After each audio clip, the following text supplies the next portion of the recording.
భూమిపై ఎకరం స్థలం కొనాలంటే లక్షల్లో ఖర్చు చేయాలి. మరి అదే చంద్రుడిపై కేవలం 1500కే ఒక ఎకరం భూమి వస్తుందంటే నమ్ముతారా? ఇది నిజం. షారుఖ్ ఖాన్, టామ్ క్రూజ్ లాంటి ఎంతో మంది ప్రముఖులు చంద్రుడిపై భూములను కొనుగోలు చేశారు. ఇంతకీ ఇది ఎలా సాధ్యమైంది? అసలు ఈ లూనార్ రియల్ ఎస్టేట్ వెనుక ఉన్న నిజాలేంటి అనే ప్రశ్నలు పుట్టుకొస్తున్నాయి. 1980వ దశకంలో డెనిస్ హోప్ అనే వ్యక్తి అంతర్జాతీయ అంతరిక్ష చట్టంలోని లొసుగులను ఉపయోగించుకొని లూనార్ ఎంబసీ అనే సంస్థను ప్రారంభించాడు.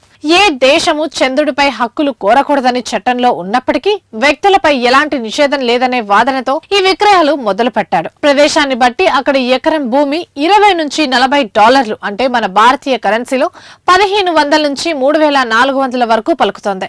బాలీవుడ్ బాద్షా షారుఖ్ ఖాన్ కు ఆయన అభిమాని ప్రతి ఏటా పుట్టినరోజు కానుకగా సీ ఆఫ్ ట్రాంక్విలిటీ ప్రాంతంలో స్థలాన్ని బహుమతిగా ఇస్తుండగా దివంగత నటుడు సుశాంత్ సింగ్ రాజ్పుత్ సీ ఆఫ్ మాస్కోఫీలో భూమిని కొనుగోలు చేశారు. హాలీవుడ్ నటులు టామ్ క్రూజ్, నికోలస్ కిడ్మానా, జాన్ ట్రొవాల్టా, మాజీ అధ్యక్షుడు జార్జ్ బుష్ కూడా ఈ జాబితాలో ఉన్నారు. అయితే అంతర్జాతీయ నిబంధనల ప్రకారం ఈ కొనుగోలుకు ఎలాంటి చట్టబద్ధమైన యాజమాన్య హక్కులు ఉండవు. ఇవి కేవలం సరదా కోసం మానవాళికి అంతరిక్షంపై ఉన్న ప్రేమకు సంకేతంగా మాత్రమే మిగిలిపోతాయి.